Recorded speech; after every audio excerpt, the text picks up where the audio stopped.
Dorian, bonjour. Oui, bonjour. Bonjour, vous vouliez parler, réagir vous aussi à Alors, cette, à moi, je cette voulais affaire. témoigner parce que j'ai eu deux cas de figure. J'ai eu le cas de figure où un samedi matin, je me déplace au poste de police pour aller déposer plainte et le poste de police me dit de revenir lundi matin. Ah bah, Donc, entre le samedi matin et le ah bah, lundi matin, débrouillez-vous. En gros, c'était un peu ça. Donc ça, cette fois-là, j'avais trouvé ça hyper violent. Et pourtant, vous Et aviez signalé les violences. oui, c'était en plus Donc c'est le même cas de figure, quoi. on avait à ce moment-là, on avait déjà eu un premier procès. Donc c'était il avait déjà été condamné une première fois. Une Donc on récidive. était Ah oui. dans un cas de récidive et on m'a dit de revenir lundi. Donc entre le samedi matin et le lundi, vous pouvez mourir ou il peut vous arriver tout ce qu'il veut, d'autant que j'avais les preuves dans mon téléphone, des messages, des menaces de mort et que j'avais déjà et qu'il avait été condamné, que j'avais eu le nez cassé et tout un tas de Ah, trucs. vache. On m'a dit de revenir lundi matin. Donc durant tout ce Lundi temps, je matin. ne suis pas C'est rentrée une chez moi parce éternité. que voilà, entre samedi matin et lundi matin, j'ai le temps de mourir 40 fois, que Ah mes oui. enfants ont le temps de mourir avec moi. Donc c'était ça. Et puis je voulais revenir par rapport à ce que le docteur Marty avait dit tout à l'heure sur le fait qu'on puisse être mieux entendu quand on est face à une femme. Moi, la première fois que j'ai dû déposer plainte, il a été violent et vu qu'il était violent et qu'il y avait des enfants chez moi, dont la dernière avait moins d'un an, tous les coups, j'ai quitté le domicile et j'ai appelé la police au moment où j'étais dehors parce que il fallait que je puisse rentrer chez moi au bout d'un moment pour dormir avec mes enfants quand même. Et j'ai dû négocier un bon 15 minutes au téléphone pour que la police accepte de venir chez moi.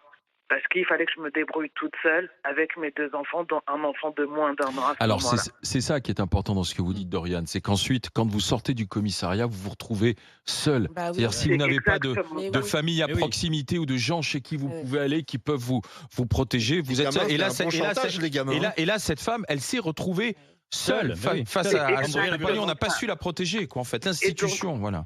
Ouais. c'est exactement ça. Donc, ils finissent par, après 15 minutes de négociation, à venir l'embarquer. Ensuite, la police m'emmène au commissariat pour déposer plainte. Il s'avère qu'au moment où on arrive, il n'y a personne pour entendre ma plainte. Donc, on me ramène chez moi.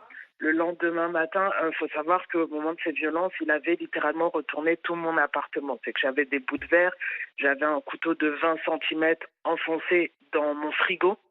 Ah oui, Voilà, donc la et menace. puis Ouais. la police a bien vu tout ça, ils ont bien vu l'état de l'appartement puisqu'ils l'ont embarqué dans l'appartement. Et le lendemain matin, la femme policière m'appelle pour me dire faut que vous veniez parce que on doit vous auditionner. Je lui dis je vais venir, mais là tout de suite je peux pas venir. Il faut que je trouve un moyen de faire garder mes enfants. Ouais. Enfin, voilà, j'étais prête à appeler une collègue que je connaissais, mais j'avais pas d'amis dans ce secteur-là. Elle me dit la femme, une femme. Débrouillez-vous, toquez à la porte de vos voisins et vous leur laissez vos enfants. Je lui dis mais j'ai un enfant de moins d'un an. Mes voisins ne les connaissent pas, je ne peux pas laisser mon enfant. Bien Elle sûr. me dit débrouillez-vous, on doit vous entendre rapidement. Alors déjà, je trouve que je suis victime, je dois me débrouiller et être entendue rapidement. Je me dis bon, c'est pas grave, je me débrouille, je vais au poste de police avec mes enfants, ce qui est quand même traumatisant. Et durant l'audition, la femme flic était tellement désagréable qu'au milieu de l'audition, je me suis levée, je suis partie.